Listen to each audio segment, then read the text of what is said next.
आज हम हिंदी वसंत का पाठ 11 जब सिनेमा ने बोलना सीखा पढ़ेंगे, जिसके लेखक हैं प्रदीप तिवारी।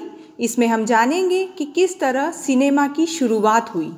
शुरुआत तो सिनेमा की बहुत समय पहले ही हो चुकी थी, लेकिन इस चैप्टर में ये बताया गया है कि पहले जो फिल्म बनती थी वो बिना लिरिक्स के होती थी, मतलब उसमें आवाज़ नहीं होती थी, सिर्फ संकेतों की भाषा द्वारा कलाकार उसमें कार्य करते थे। उस पिक्चर में कोई भी अनपढ़ कलाकार भी कार्य कर सकता था, सिर्फ उसको कला का नॉलेज होना जरूरी था। लेकिन जब सिनेमा ने बोलना सीखा तो उसमें पढ़े लिखे कलाकार भी काम करने लगे। तो चलते हैं हम पाठ की ओर। जब सिनेमा ने बोलना सीखा अध्याय के लेखक प्रदीप तिवारी जी हैं।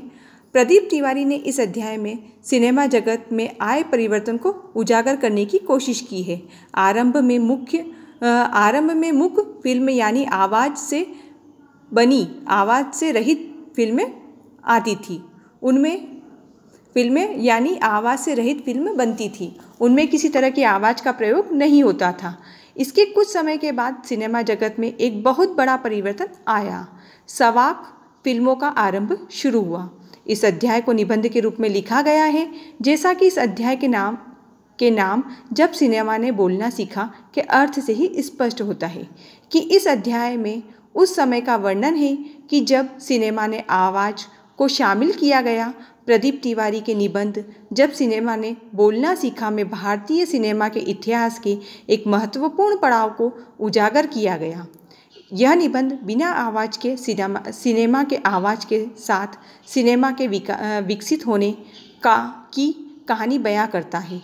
ऐसी फिल्में जिसमें आवाज़ भी थी वे शिक्षा की दृष्टि की ओर से भी अर्थात साबित हुई, क्योंकि अब लोग एक और सुन सकते हैं और फिल्म देख भी सकते हैं और उससे कुछ चीज़ सीख भी सकते हैं। पाठ का सार। आलम आरा पहली सवाक फिल्म। ये फिल्म 14 मार्च 1931 को बनी। इसके निर्देशक अर्देशीर एम ईरानी थे। इनके नायक विट्ठल तथा नायिका जुबेदा थी। अर्देशीर को इस फिल्म को बनाने के बाद भारतीय सवाक फिल्म का पिता कहा गया।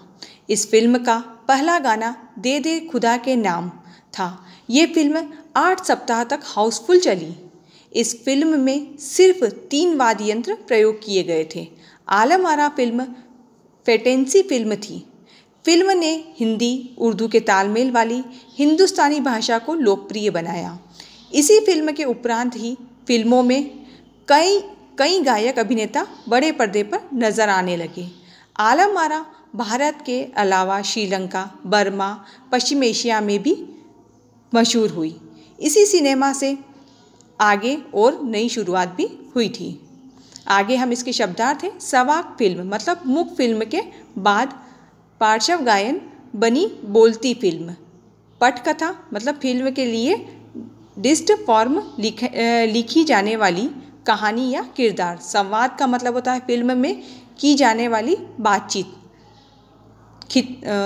पर्दे के पीछे से गाने वाला। पार्श्व गायक का जो होता है वो पर्दे के पीछे से गाता है। डिस्क फॉर्म मतलब रिकॉर्डिंग का एक रूप।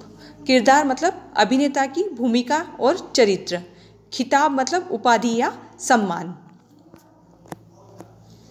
आगे इसके प्रश्न उत्तर दिए गए हैं, तो वो प्रश्न उत्तर कुछ इस प्रकार है। जब पहली बोलती फिल्म प्रदर्शित हुई तो उसके पोस्टर पर कौन से वाक्य छापे गए? उस फिल्म में कितने चेहरे थे स्पष्ट कीजिए। देश की पहली बोलती फिल्म के विज्ञापन के लिए छापे गए वाक्य इस प्रकार थे। वे सभी सजीव हैं, सांस ले रहे हैं, 100% बोल रहे हैं। 78 मुर्दा इंसान जिंदा हो गए, उनको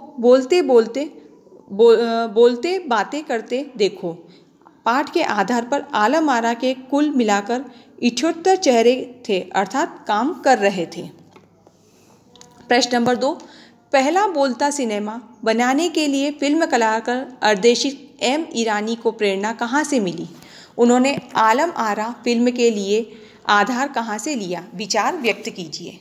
फिल्मकार अर्देशीर एम ईरानी ने 1929 में हॉलीवुड की एक बोलती फिल्म शो बॉटम बोट देखी और तभी उनके मन में बोलती फिल्म बनाने की इच्छा जगी।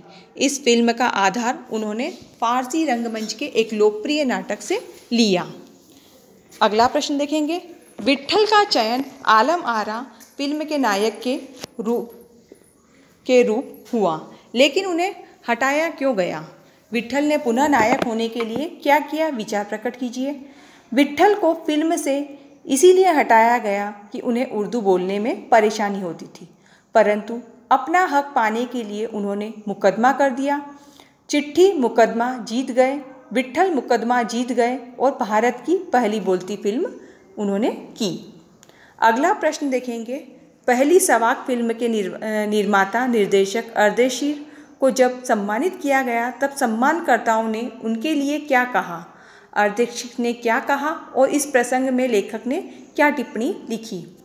पहली सवाक फिल्म के निर्माता निर्देशक अर्देशीर को प्रदर्शन के 25 वर्ष पूरे होने पर सम्मानित किया गया और उन्हें भारतीय सवाक फिल्मों का पिता कहा गया। तो उन्हें उस मौके पर कहा था, मुझे इतना बड़ा खिताब देने की ज़रूरत नहीं है, मैंने तो देश के लिए अपने हिस्से का जरूरी योगदान दिया है। इस प्रसंग की चर्चा करते हुए लेखक ने अर्देशीर को विनम्र कहा है। अगला प्रश्न देखेंगे, मुख्य सिनेमा में संवाद नहीं होते, उसमें दैहिक अभिनय की प्रधानता होती है, पर जब सिनेमा बोलने लगता है उसमें अनेक परिवर्तन हुए।